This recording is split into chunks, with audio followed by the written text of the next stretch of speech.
Every evening, the same park ranger locked the same trail, always before sunset.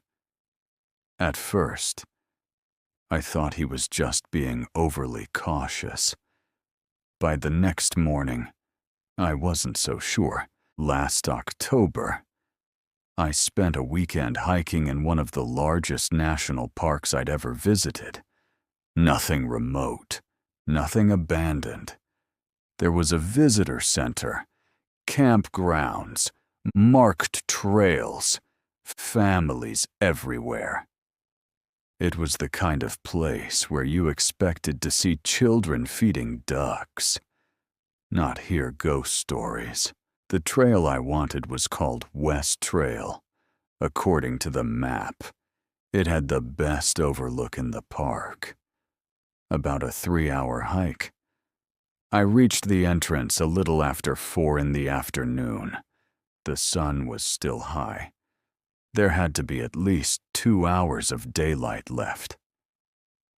As I walked toward the trail, I heard metal scraping against metal. A park ranger was pulling a heavy chain across the entrance. He clipped a large padlock through it, then hung a simple wooden sign. Trail closed. I stopped. Already? He looked at me. The trail's closed. I pointed toward the sky. But sunset isn't for another 2 hours. I know. That was all he said. I'll be back before dark. He shook his head. Come back tomorrow. There wasn't any anger in his voice. No frustration, no explanation, just certainty. I looked past him. The trail seemed perfectly normal. Families were still walking back toward the parking lot. A couple with 2 young kids passed right by us. Nobody argued. Nobody complained.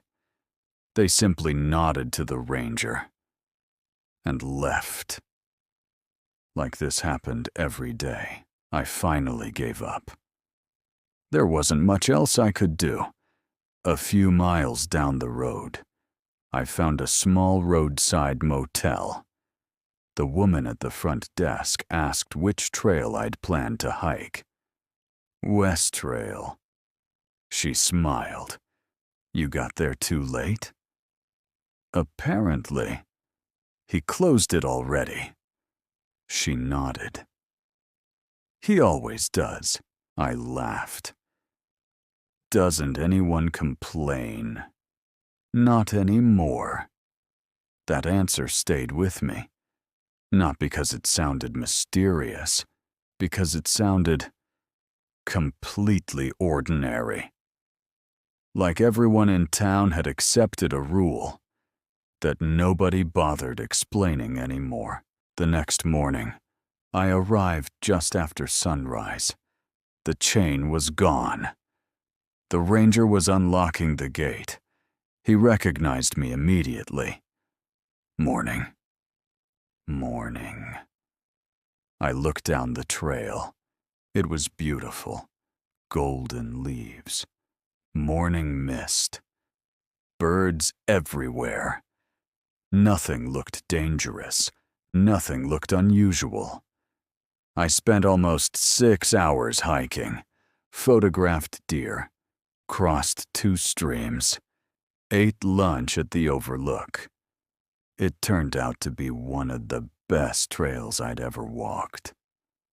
When I came back, the ranger was sitting outside his small station, drinking coffee, waiting, as if he already knew exactly when I'd return. I smiled. You were right. It was worth coming back.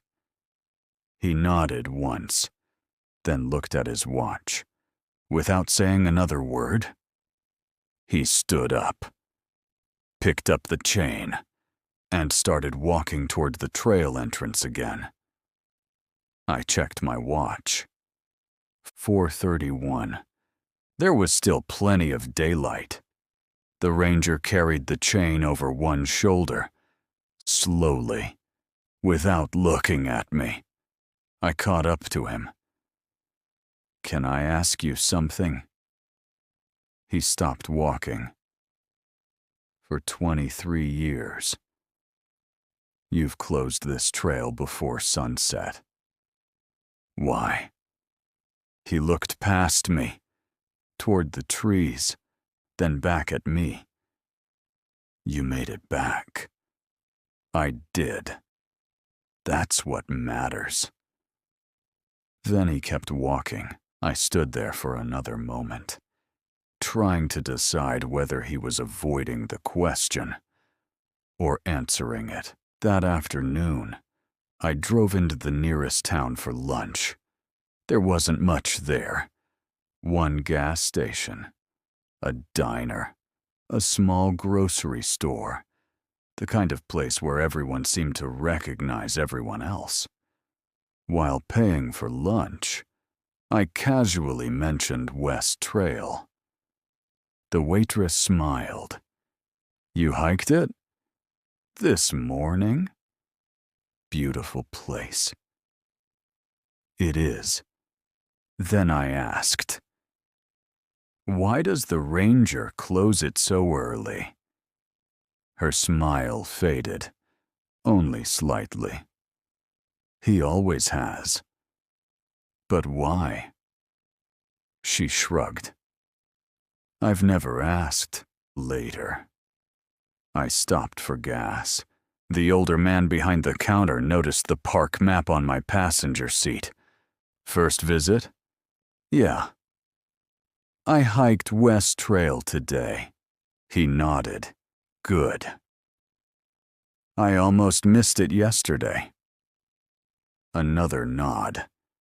Then nothing. "So, does everyone know something I don't?" The old man looked toward the park, even though it was miles away. Finally, he spoke. "You'll stop asking." It wasn't a warning. It sounded more like experience. That evening, I found myself driving back toward the park. Not because I planned to hike, just because I couldn't stop thinking about it. I parked across from the ranger station, far enough away that nobody would notice me. The trail entrance was empty. The chain was already in place. The ranger sat alone outside the station, coffee in one hand, watching the trees, not reading, not using his phone, not moving, just watching. 20 minutes passed. Nothing happened. The sun slipped lower. Shadows stretched across the trail. Then, the ranger stood up. He didn't grab the chain. He didn't reach for his radio. He simply removed his hat and waited, as though he had heard someone approaching. I looked toward the trail. There was no one there. No hikers. No animals. Nothing. The ranger gave a slow nod. Not to me. Not toward the parking lot. Toward the empty trail. Then he quietly put his hat back on, sat down, and finished his coffee. When I looked back at the entrance, I realized something. I hadn't heard a single bird. For several minutes, I checked the sky.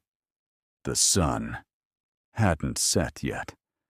I should have left the next morning. Instead, I stayed one more day, not because I expected answers, because I wanted to know what the ranger was waiting for. The following afternoon, I parked in the same place, across from the ranger station. Far enough away that I wouldn't bother anyone. The ranger was already outside, coffee in his hand, exactly where he'd been the day before. Watching the trail. Not the parking lot. Not the road, the trail at 4:28. He stood up, without checking his watch, as if he already knew the time. He picked up the chain, walked to the entrance, locked the trail, then stepped back. Everything looked completely ordinary. Families walked to their cars. Cyclists loaded their bikes. Children laughed. Nobody questioned the chain. Nobody even looked at it. About 10 minutes later, the parking lot was almost empty. The ranger remained exactly where he was, looking toward the trees. Waiting. Then, something changed. Not in the forest, in the birds. Every sound stopped, one after another, until there was nothing. The ranger didn't react, not because he hadn't noticed, because he'd been expecting it for the first time. I understood why he always closed the trail early. Not because something dangerous appeared after sunset, because whatever happened started long before anyone noticed. The silence lasted only a few minutes. Then the birds returned. The wind returned. The forest sounded alive again. The ranger finally relaxed. He took a slow breath, picked up his coffee, and walked back inside the station. Like another ordinary evening had ended. The next morning, I packed my car and headed home. Before leaving the park, I stopped one last time at the ranger station. He was sweeping the porch. I thanked him for keeping the trail safe. He smiled politely. Then he looked at me for a long moment. "You came back early." I did. He nodded once. "Good." I waited. It felt like he wanted to say something else.